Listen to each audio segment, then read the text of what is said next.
বাউল TV Tangail, হৃদয় ধনবাড়ি, চেতনায় Bangladesh. Like দিন, share করুন, সাবস্ক্রাইব করুন এবং কমেন্ট করে জানিয়ে দিন আপনাদের মতামত।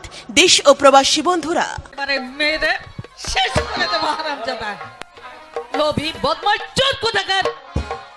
আমাকে মারবেন না মাসিমা।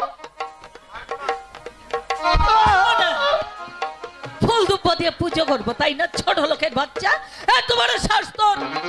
আমার বইন থেকে এক মুঠো আচার এনে মনের আনন্দে চিবাচ্ছিস। ওই ওই আচারগুলো কি তোর বাপ খেলে? পয়সাতে কিনতে হয়নি? আমি নেই মাসিমা, বৌদি আমাকে দিয়েছে। ফের মিথ্যা কথা বললে জিভ টেনেছে। না, মিথ্যা কথা নয় পিসিমণি। হ্যাঁ, আমি ওকে দু টুকরো আচার দিয়েছিলাম। আলমারিতে আচারের ঝাঁক দেখে হঠাৎ তো বায়না করলো। আরে বাবা, বায়না তো ধরবেই। বাপের জন্য আমার জিনিস কখনো চোখে দেখেছি পিসিমা? আর তুমি বাদ দিতে গেলে কোনো বিবেচ্য নাই। তোরও একেবারে উতলে উঠেছিল তাই না? ছেলে মানুষ, ছেলে মানুষ কত আপনার দেওয়া ভালো লাগে, বুঝতে পেরেছ? ভালো খেতে পড়তে চাইলে এখান থেকে আর যেতে চাইবে না। নিশ্চয়ই যাবো। যে বড় লোকে করে সামান্য কটা আচারের জন্য মার খেতে হয়, সেখানে আমি কিছুতেই থাকবো না। পর্দা এলে আমি তাকে বলে বটে বটে এলে সব কথা বলে দিবি তাই না? পিসিমা ওকে মারবেন না পিসিমা। বলবি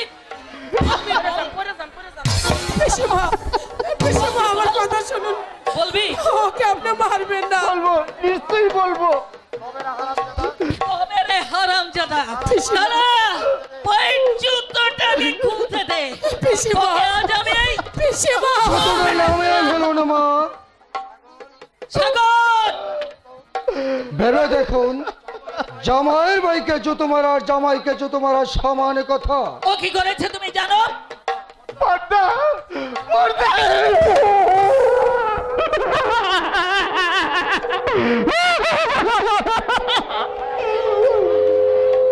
খাচ্ছিস কেন ভাই?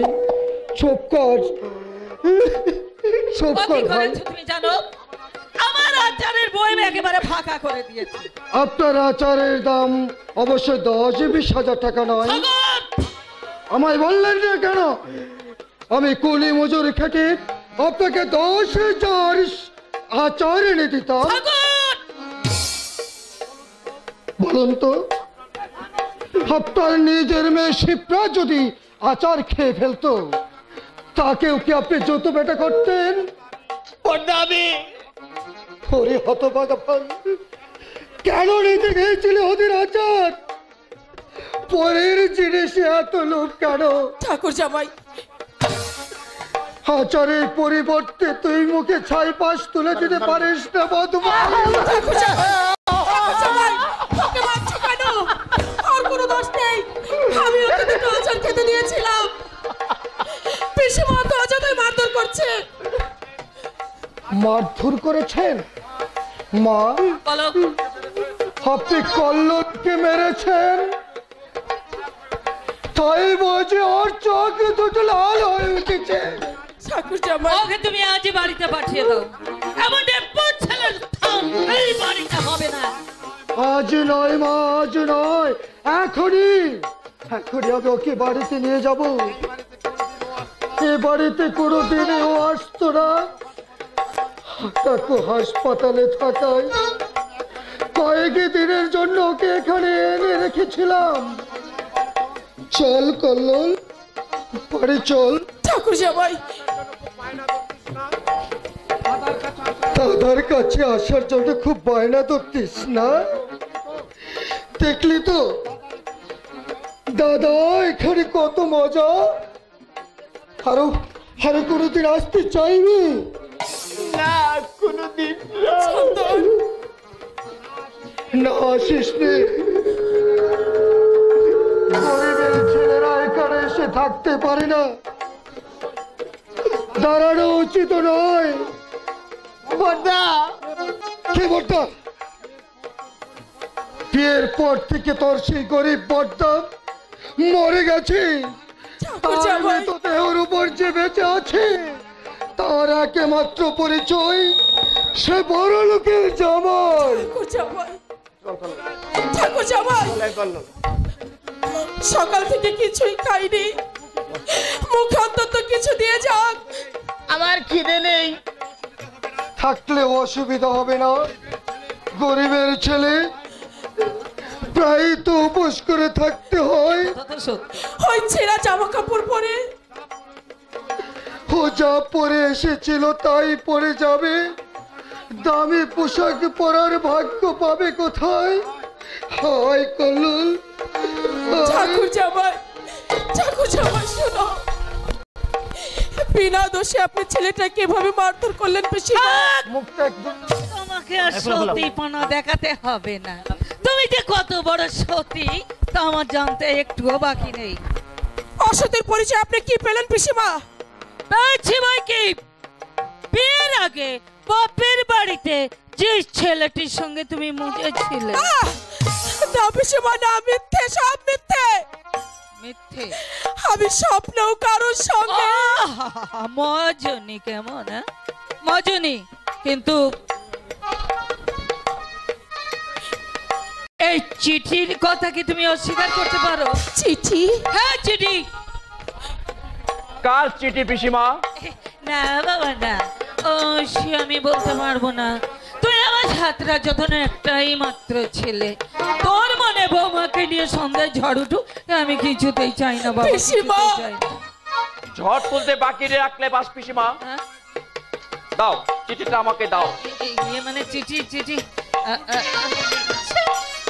শুনবি না যখন তখন নে। হ্যাঁ বাবা, তবে বৌমার মনে যেন দুঃখ টুক্ষ দিস না। আরে বাবা, বিয়ের আগে সব মেয়েরই একটু একটু এমনই থাকে। পিসিমা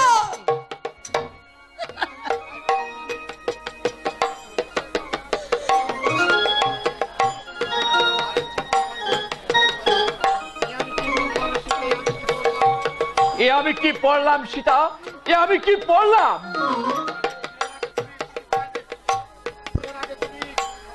বিয়ের আগে তুমি তুমি বিশ্বাস করো, আমি ভগবানের নামে শপথ করে বলছি এগুলো সম্পূর্ণ মিথ্যে। তবে তবে কে পাঠালো এই বেনামে চিঠি? আমিও তাই ভাবছি। তোমাকে দেখার জন্য কার এত ব্যাকুলতা? কারণ হয় ব্যাকুলতা, কারণ হয় ব্যাকুলতা। বাবা বাবা আমি উকিল, মানুষ চিনতে আমার ভুল হয় না। আমার বৌমা খাঁটি সোনা, তার মধ্যে এতটুকু খাদ নেই। কিন্তু কিন্তু ওই চিঠি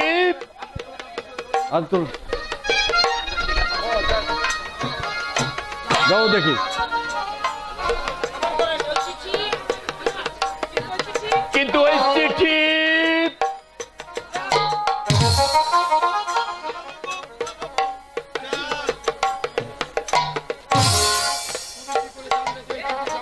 তুমি কি করে জানলে যে এই চিঠি জাল? আমি জানবো নি আবার? তোমরা চলো ডালে ডালে আর আমি চলো পাতায় পাতায়। এ বাড়ি কে কি করে সব আমার এই নগদপ্পনে। তুমি কি বলতে চাও স্পষ্ট করে বলো। বলবেন আবার কি? আজ কদিন ধরে এই দিদিভাই তো গানের মাস্টার সঙ্গে ফাঁসুর বুজুর করতে দেখেছি।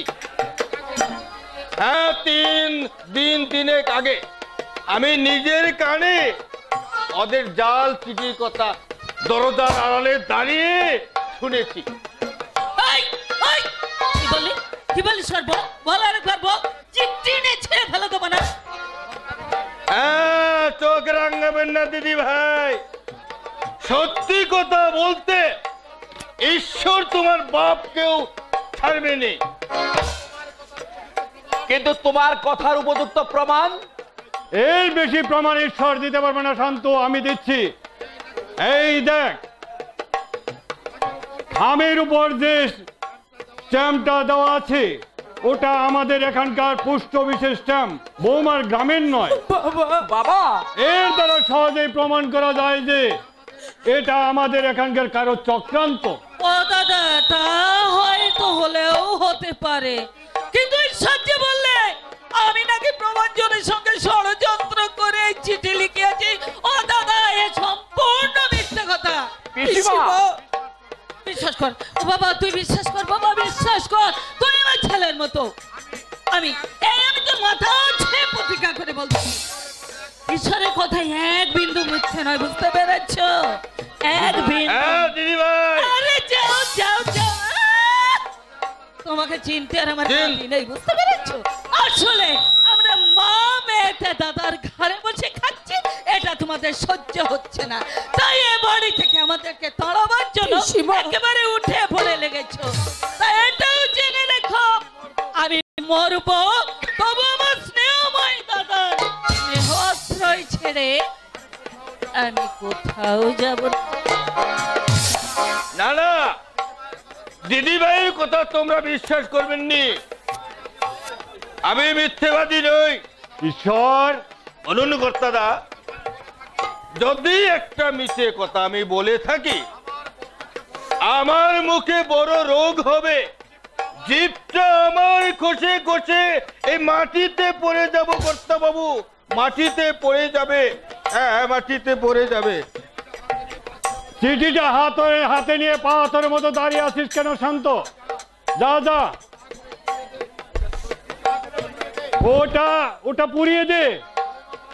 বৌমা মাথা নিচু করে জল ফেলছে, তাকে ঘরে নিয়ে সান্ত্বনা দে। চক্রান্তের জাল ছিঁড়ে গেছে সীতা, এবার চোখ মুছো, কেঁদো না। অভাগীর আবার কান্না, কাঁদতেই তো ভগবান আমাকে এই পৃথিবীতে পাঠিয়েছে। সবার কপালে কি হাসি থাকে? সীতা, সবাই আমার নিন্দে করুক, ভুল বুঝুক, তাতে আমার কোনো দুঃখ নেই। শুধু তুমি আমাকে কোনোদিন পরের চক্রান্ত পড়ে আমাকে তুমি অবিশ্বাস করো না।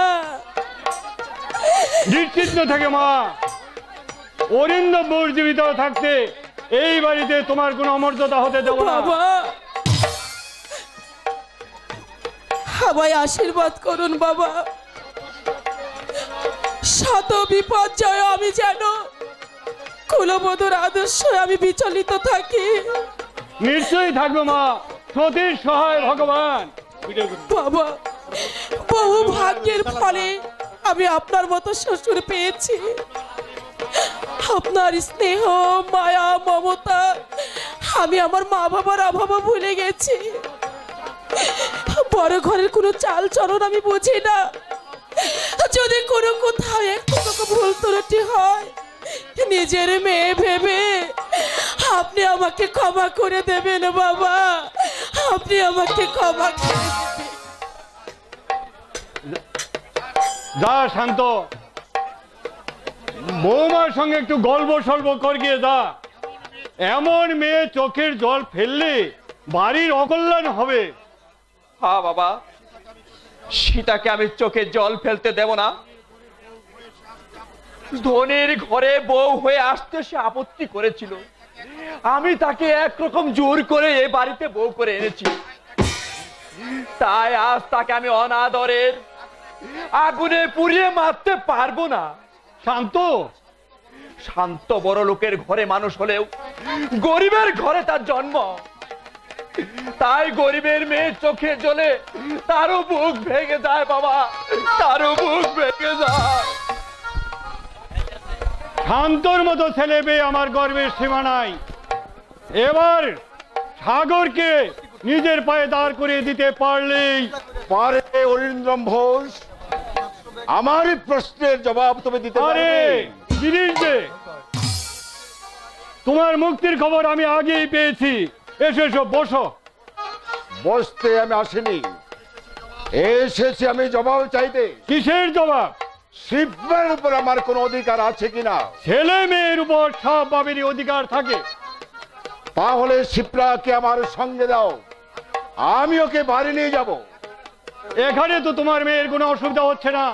তাকে আমি বড় করেছি, লেখাপড়া শিখিয়েছি, তাকে বিয়েও দিয়েছি। তুমি তো তাকে 5 বছরের সময় তাকে ছেড়ে জেলে চলে গেলে। কেন জেলে গেলাম, কেন খুন করলাম সব জেনেও তুমি তোমার বোনের কথা শুনে আমাকে 12 বছরের সাজা করে দিলে। সাজা তোমার অনেক বেশি হতো গিরিশ। আমারই চেষ্টায় মাত্র 12 বছর হয়েছিল। খুনি আসামিকে আইন ক্ষমা করে না। খুনি আসামি, খুনি আসামি, সবাই বলে গিরিশ খুনি আসামি, কিন্তু কে আমাকে খুন করতে বাধ্য করলো?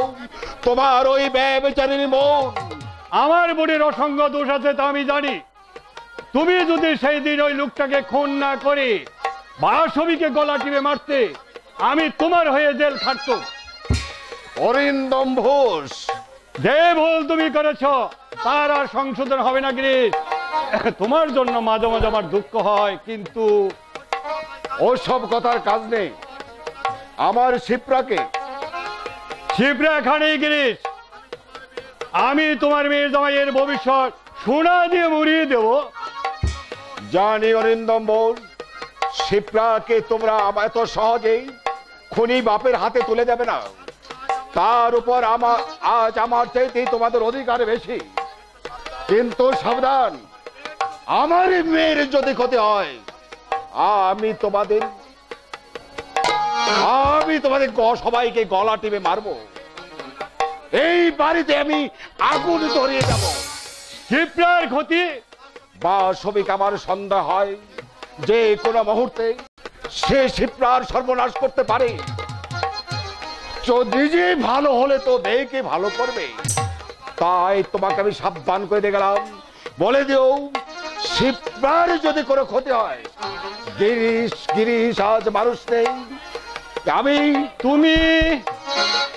আমি আজ দেখতে বাঘের চৈত ভয়ঙ্কর।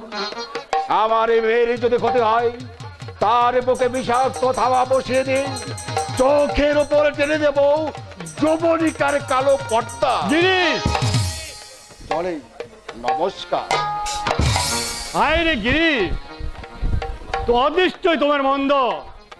চাকরি বাকরি সংসার সব হারিয়ে আজ ছন্ন ছাড়া। বাসবি তোমার সুন্দর জীবনটাকে ব্যর্থ করে দিলে।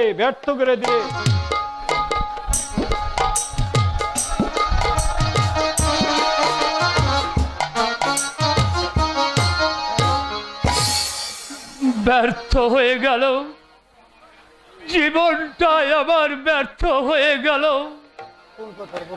একটা হাত যার নেই সে আর কি কাজে লাগতে পারে? কারখানার মালিকও সাহায্যের কথা দূরে থাক, উল্টো চাকরি থেকে আমাকে বিদায় করে দিল। সৈকতটা যে কোথায় চলে গেল, আরো ফিরে এলো না।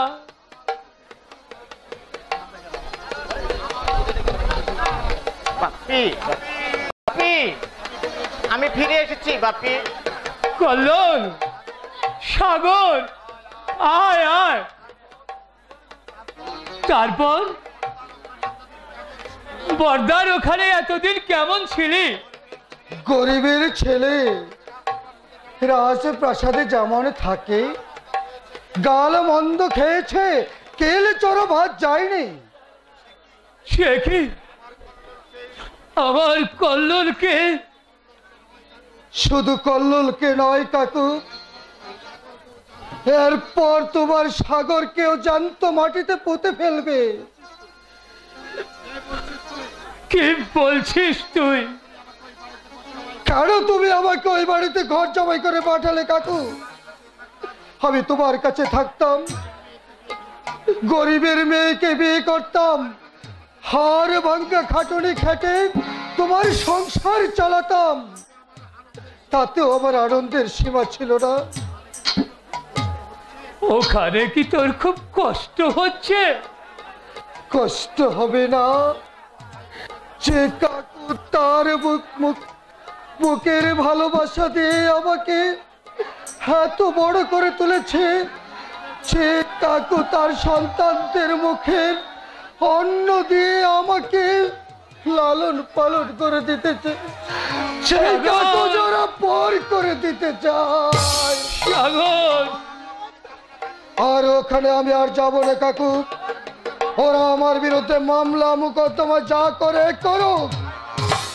তাই ভালো বড়দা, আর যেও না ওখানে, অমন করে থাকার দরকার নেই।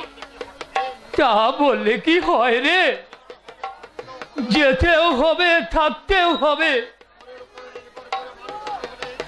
পরের ওখানে নির্ভর করে মানুষ হতে হলে অনেক দুঃখ কষ্ট সহ্য করতে হয় কাকু। মানুষের মতো মানুষ হতে পারলে দেখবি আজ তোকে যারা গাল মন্দ দেয় তারা একদিন পঞ্চমুখে তোর প্রশংসা করবে। সেই প্রশংসার গায়ে লেগে থাকবে মোটো মোটো ত্রিপর আর তাচ্ছিল্যের হাসি। যাই বলো কাকু, ও বাড়িতে আর আমি কখনো ফিরে যাব না। আমাকে যদি তুমি গলার কাটা ভেবে থাকো, এ বাড়ি থেকে দূর করে দাও, আমি ভিক্ষে করে খাবো। কি আমি তোকে গলার কাটা ভাবি? এত বড় কথা তুই বলতে পারলি? বলতে তুমি আমায় বাধ্য করেছো, কেন তুমি ওদের কাছে আমাকে এমন ভাবে বিক্রি করে দিলে?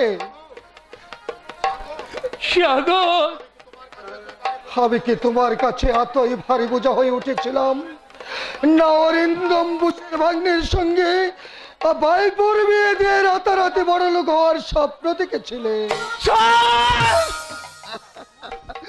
কাকু? বাপি, বড়দাকে তুমি পারলে?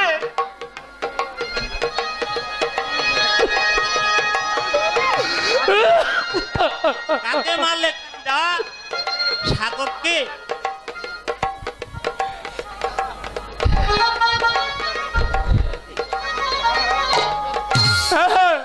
মেরেছি, বেশ করেছি। কেন, কি অপরাধ করেছে সাগর? আমার মুখের উপর জবাব দেয় অরিন্দম ঘোষের বাড়ি থেকে পালিয়ে আসতে চায়। আমাকে আমাকে ওদের কাছে ছুটো করে দিতে চায়। বলে কিনা বড় লোক হওয়ার আশায় আমি ওকে বেঁচে নিয়েছি। কাকু, আমার দোষ হয়েছে কাকু। আমি তোমার পা ধরে মাপ চাইছি কাকু, আমাকে তুমি ছেড়ে দে মা।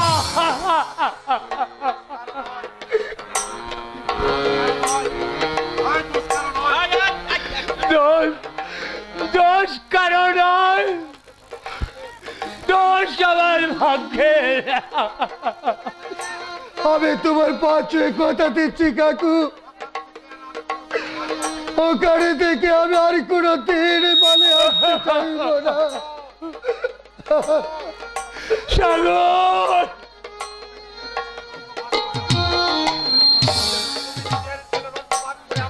তুমি নিজের ছেলেদের অন্ডবাদ করে আমার মুখে তুলে দিয়েছো। মা বাবার স্নেহ ভালোবাসা দিয়ে আমাকে বড় করে তুলেছ। আর কোনোদিন আমি তোমাকে ছোট করে দেওয়ার চেষ্টা করবো না কাকু। ওরা আমায় বেঁধে চাবুক মারুক, আমার পিঠের চামড়ায় ওদের জুতো মানে আমি ওদের পায়ের তলায় পোশাক কুকুরের মতো বসে থাকবো, যা কুকুরের মতো বসে থাকবো। আমার ধরো বাউল ভাই, আমার মাথা ঘুরছে, পায়ের তলা মাটি কাঁপছে। আমি অস্থির হয়ে দাঁড়িয়ে থাকতে পারছি না। কালীচরণ, আমি আর চুপ করে থাকতে পারছি না।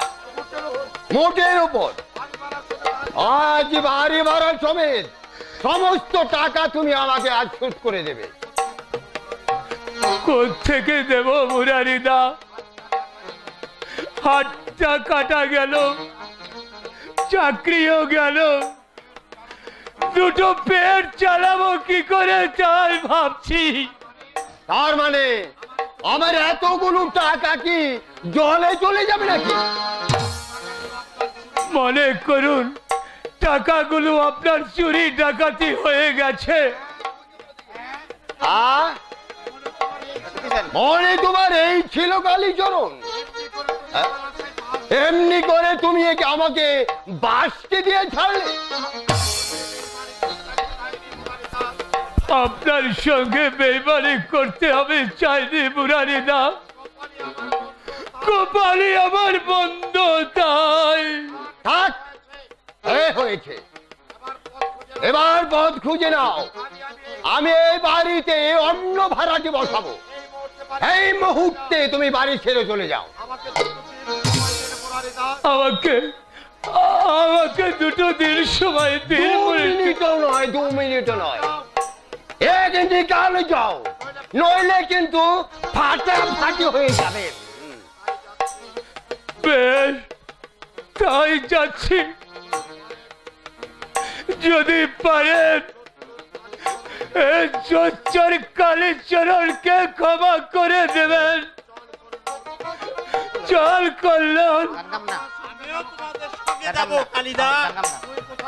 আরে তুই কোথায় যাবি? তোর তো আর বাড়ি ভাড়া বাকি নেই। গান গেয়ে পয়সা রোজগার করে বাড়ি ভাড়া দিয়ে পেট চালানো আর সম্ভব হচ্ছে না। তাছাড়া পয়সা দিয়ে এই ভাঙা বাড়িতে থেকেই বালাচ্ছি। তার চেয়ে ওই নিরাশ্রয় কালিদার সঙ্গে গাছতলার করে থাকাই বাউল ভাই,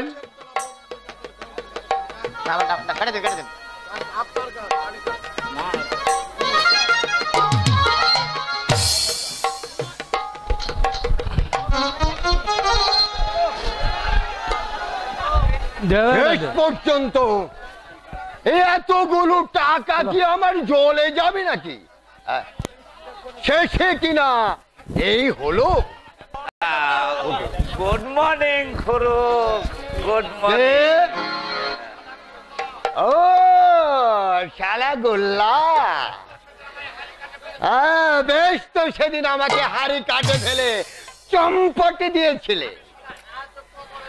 আমি শালা আজও কোমরে ব্যথাটাই ভুগছি। কোমরটাই তো টিপে দেব। আর তার দেখাতে হবে না। মুঠের ওপর আজ আবার কি মনে করে? আরেকবার গেলে হতো না খুড়ো? কোথায়? আপনার ওই স্বপ্নের রানী বিজয়া দেবীর কাছে।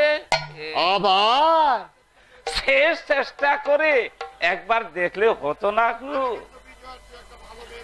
আমি কিন্তু বিজয়ার চেয়ে একটা ভালো মেয়ের পেছনে লোক লাগিয়েছি। তবু তুই যখন বলছিস। হ্যাঁ, পুঁথিতেও বলেছে একবার না পারিলে দেখো শতবার। কাজ হবে তো?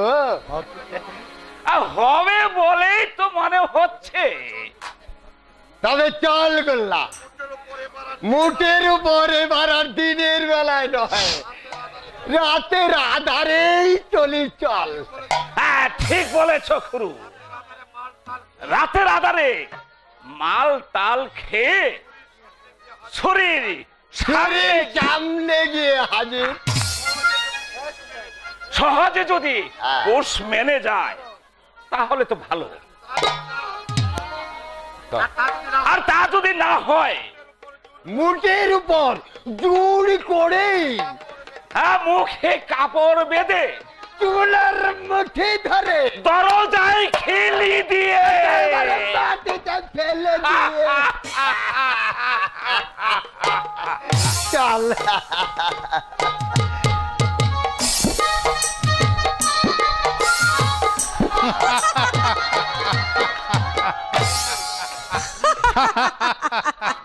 তুমি একেবারে দেখছি পাগল হয়ে গেছো। তুমি আমাকে পাগল করেছো শিপ্রা। তোমাকে একদিনও না দেখে ঘুমোতে পারি না, খেতে পারি না। কিন্তু প্রবঞ্জন দা, আমি যে বড্ড হাঁপিয়ে উঠেছি। এই অভিনয় আমার আর ভালো লাগছে না। অভিনয় নয় তো কি, একজনের স্ত্রী আমি, আরেকজনের সঙ্গে গুপ্ত প্রেম। না শিপ্রা, অমন করে বলো না, তাহলে আমি বুক ফেটে মরে যাব। হ্যাঁ, সাগর এখন বাড়ি নেই। এসো, এই অবসরে তোমাকে নিয়ে যৌবন দুলায় দুলতে দুলতে বেসে যায় কোনো এক দেশে, যেখানে কেউ থাকবে না, থাকবো শুধু তুমি আর আমি। না না না কেন শিপ্রা?